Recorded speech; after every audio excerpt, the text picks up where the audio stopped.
Welcome to SVGTV News for Thursday, May 30th, 2019. I am Investor Bowens with the details. Prime Minister Dr. Ralph Gonsalves has reaffirmed his government's commitment to maintain and strengthen ties with the Republic of China on Taiwan. This was made clear at a joint news conference held yesterday evening at Cabinet Room between PM Gonsalves and Taiwan's Foreign Affairs Minister Dr. Joseph Wu, who is on a two-day official visit to SVG. PM Gonsalves expressed his gratitude to Taiwan for its sterling contribution to the government and people of SVG. In our relationship, the people-to-people relations between ourselves and the Republic of China, Taiwan. Excellency, right in this room, one of the journalists, an independent journalist, he studied in your country on a scholarship. And there 150 or so, I think, have done so. The farmers who benefit. Not to talk, all the work in relation to the airport and other things. We have to thank the Republic of China, Taiwan for these things.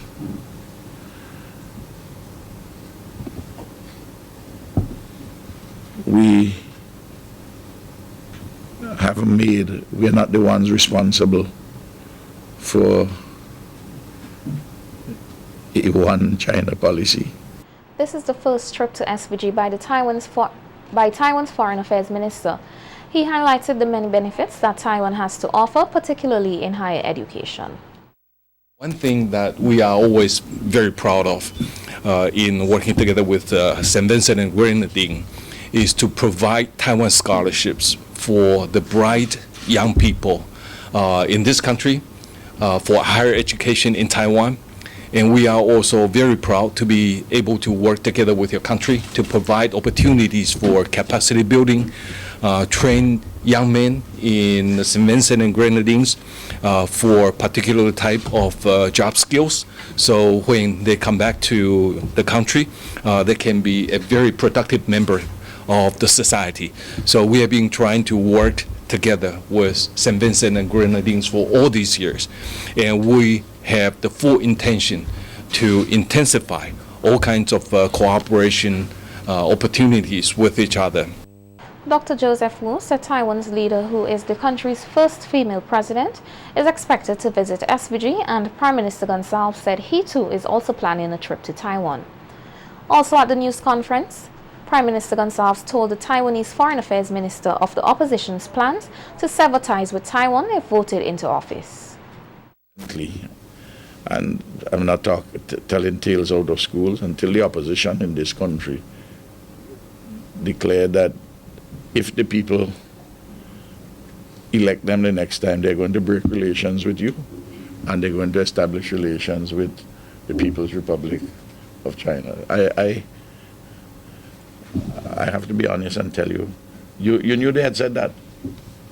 You knew that. I'm not joining into our local politics. I'm just telling you, there was a unity on this, but there is no unity on it.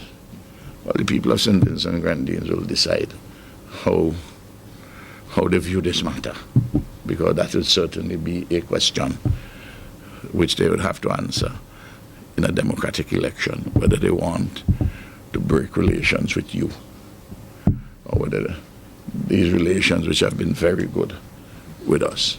Meanwhile, the visiting Taiwanese Foreign Affairs Minister commended SVG for representing Taiwan internationally, most recently at the World Health Assembly in Geneva by Minister of Health Luke Brown.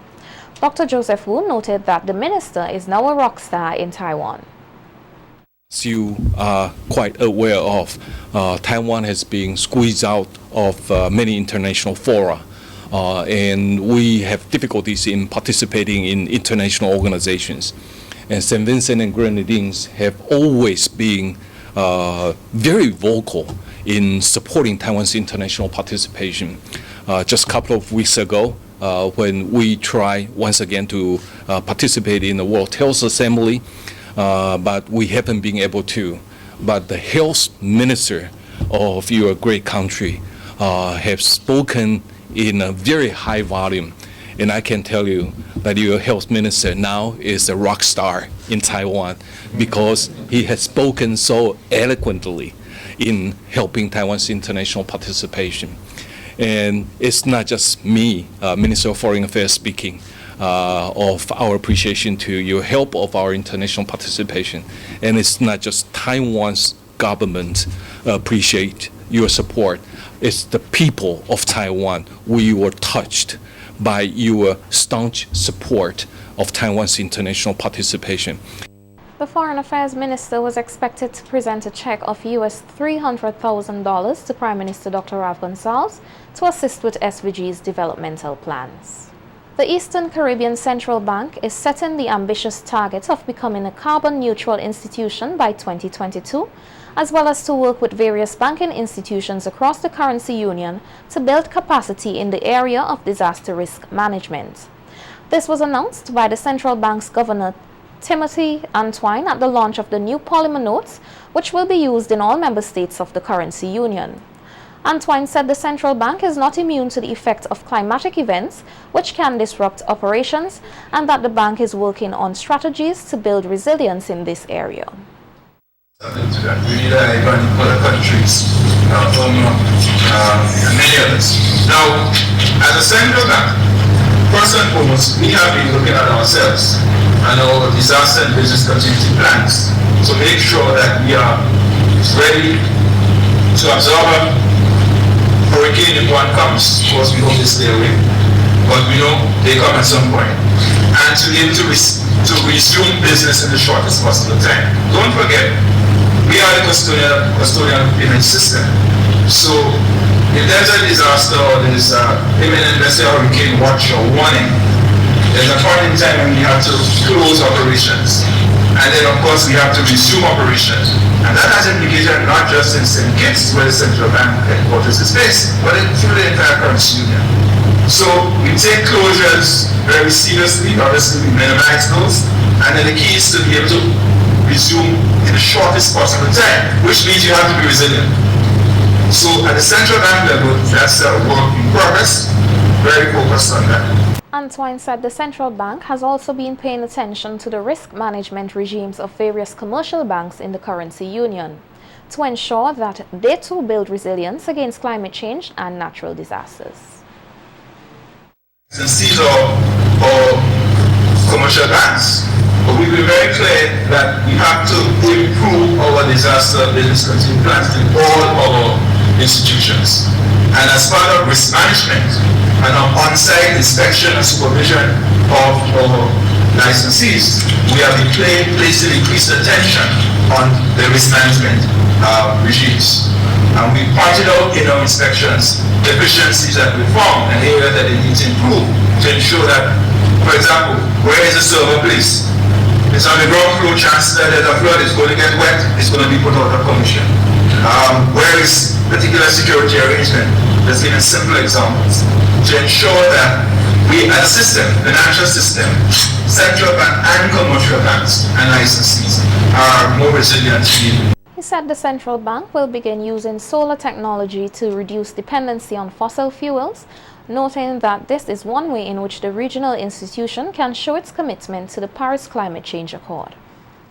The last thing I would say, and that's just because it's part of the strategic plan, is that in June, you will see us begin to install our solar canopies, which is part of the green of the East City campus. And again, if you want to know more, you can go to a strategic plan. Suffice to say that we set ourselves a target to be carbon neutral by 2022. And I make this point. Why are we doing this? Because we want to have the moral authority and to make the argument globally that we're small, we're the least contributors to climate change, but here's what we're doing. And then ask the question, what are you doing? And where are you when it comes to the Paris Climate Accord? Because frankly, we're very disappointed with the progress in respect of the Paris Climate Accord. Many countries, including developed countries who have the wherewithal, are behind on their targets in terms of carbon emissions. So ECCB will be doing that as part of our response. But beyond the moral and environmental argument, it also makes sense for our bottom line. we are going to save ourselves quite a bit of money in terms of election. So those are just some of the things that we're working on. The entire Vincentian public is being encouraged to join in this year's Indian Arrival Day activities, which take place this weekend. This year marks 12 years that SVG is observing Indian Arrival Day. President of the SVG Indian Heritage Foundation, Junior Bacchus, said they have seen significant improvement in the integration of the Indian culture in SVG. However, they would like to see more persons get on board and support the Indian culture. But the population is probably about 5% of our population can claim Indian, and you don't have to be total Indian. You could be part Indian. I am half Indian, half black. So it's not about race. It's about culture. I just want that to really get out there. The main event for this year's activities will be held on Sunday, June 2nd, which is a reenactment of the arrival of Indians to SVG in 1861. A boat will leave the Blue Lagoon with about 25 persons dressed in their Indian garments and disembark at Indian Bay.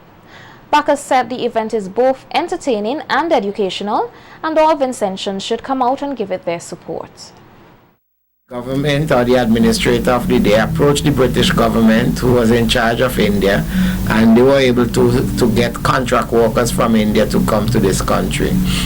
So between 1861, when the first ship arrived, the Travancore arrived with just over 250 Indians at the port in Edinburgh. We had about 7 other ships with a total of 2,474 Indians coming between that period to St. Vincent to work on the estate. So they were called indentured servants because they were basically contract workers, just like how you have people leave here and go to Canada to work on contract. After the reenactment ceremony on Sunday morning, the celebrations will culminate with a family afternoon at Warwaku, where a visiting dance group from Suriname will perform. Prime Minister Dr. Ralph Gonsalves and Leader of the Opposition, Dr. Godwin Friday, are also expected to attend to give brief remarks. Hundreds of the nation's early childhood educators and preschoolers from 60 preschools in 13 districts came together today at the Arnorsville Sporting Complex for the 2019 Child's Month Book Parade and Fun Day. The event was hosted by the Ministry of Education in collaboration with the National Early Childhood Educators. A number of the students who participated in today's activities were dressed up in their favorite storybook characters and performed scenes from these books. Speaking with SVGTV News, President of the National Association of Early Childhood Educators, Esther Pompey, said today's activities were designed to help build a strong foundation for literacy among the preschoolers. The book parade, it is an initiative of the Ministry of Education, and it has to do with the theme, because if we're talking about a strong foundation for early literacy, we are demonstrating what reading is all about. So this is our first year, and I tell you, it almost had me crying because it was so good. So it tells us that we will be coming back and stronger next year. We decided that it's because it is inaugural, let's make it a bit competitive, you know, and so that's what they were doing. They judged the book parade before we could, and as I said to the meeting recently, the book parade is really the fireworks of this celebration here today, and indeed it was. You see the children coming out in various characters. Pompey said the activities also provided the opportunity for early childhood educators and preschoolers across SVG to interact with each other. And she was delighted with the amount of parents who also came out to support the activities. First, you have children coming from different areas, and strength is the other one, you know. So when we have the activity in District 1, there are 5 or 6 schools in District 7, wherever. But when we have a national activity, it shows our strength. And if, for example, our children and parents did not turn out, we would have been disappointed and know we have to go to the drawing board to see what is taking place. But because we have seen them coming out in their numbers, it tells us that we have strength and they're satisfied that the children can converge. Pompey took the opportunity to share some words of encouragement with the nation's children.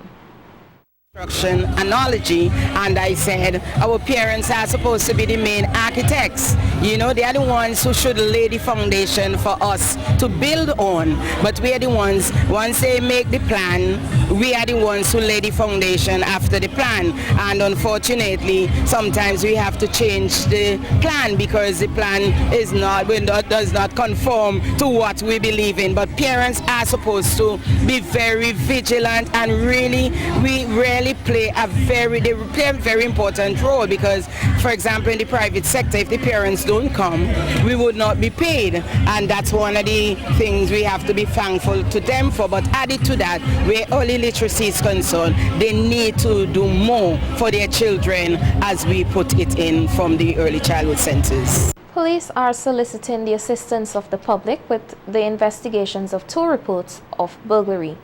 In a press release, the police say it was reported that some unknown person or persons entered the Bishop's College, Kingstown, as a trespasser and stole a number of appliances, the property of the Bishop's College, Kingstown. The incident is said to have occurred between Friday, May 24th and Monday, May 27th. The police have also launched an investigation into a report of burglary made on the Sandy Lane Yacht Club located in Kanawan. The police say information received is that some unknown person or persons entered the mechanic office of the establishment as a trespasser and stole a number of electronic devices, including laptops valued over $4,000, the property of the Sandy Lane Yacht Club. The incident occurred between Sunday, May 26th and Monday, May 27th. Police are asking anyone with information that will assist with the swift investigations and prosecution of the offenders in these matters to divulge same to the ACP in charge of crimes at 1784-456-1339, that's 1784-456-1339, or to any other station. Carnival Beat is coming right up.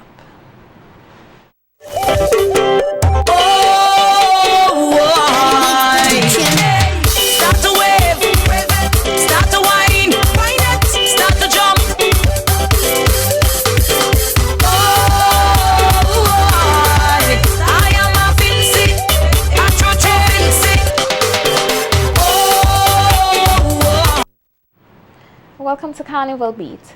Pageant coordinator of the Northleeward Beauty Shows Committee, Nadisha Brown, is inviting the general public to Miss Northleeward Pageant 2019. The pageant will be held this Friday at the Pitty Bedell Hard Court, commencing at 9 p.m. The theme for the pageant is Waist and Pace with a Different Pace. 5 contestants will compete for the title of Miss Northleeward 2019.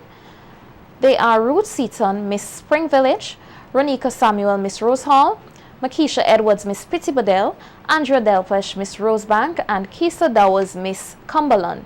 3 of the contestants spoke to our news team on what patrons can expect from them on the pageant night. My name is Makisha Edwards and I am 18 years old, and I am representing the historic village of Pitty Bedell, and in my spare time I enjoy modeling. Well, after entering pageants from a very young age, I've always said when I get older, I would like to enter the Miss Northleeward pageant. To win this pageant, I would love to enter the Miss Rural pageant, and from there, Miss Pitini, I guess. Okay. My name is Ronika Samuel. I am 19 years old. I'm from the coolest and most humble community on the Leeward end, known as Rosal. I enjoy singing, dancing, and also drawing. The public can expect beauty, intelligence, and creativity, and most of all, they will be blown away with my talent. So, my name is Ruth Seaton. I'm 20 years of age. I'm from Spring Village, the most peaceful village on the Leeward side. In my spare time, I enjoy singing, songwriting, drawing, writing novels, exercising. My next step will be to enter the Miss SVG pageant. That is my dream. to enter the Miss SVG pageant because I always have a love for pageantry. So that is my dream. Coordinator Nadisha Brown and Assistant Coordinator Felicia Ashton said that though faced with a lot of challenges getting the girls prepared for the pageant, they are hoping for a good show this Friday night. Young ladies will be judged in 4 categories: Best Swimwear, Best Talent, Best Evening Wear, and Best Interview. On Friday night, we expect nothing but the best from the young ladies. They have been training very hard, so we expect that they are going to bring the best to the show, that we are going to have an explosion of talent, creativity, and intelligence. Challenges we've faced so far with the girls are that the schedules are clashing because some of the girls do have exams and we don't want to deprive them of that, and the geographical areas where they live, because one of the girls is from Mesopotamia, but she has showed interest in entering, seeing that she has relatives from there. Those are the challenges that we have faced majorly so far, and a few sponsors. We haven't gotten the support that we would have liked to receive.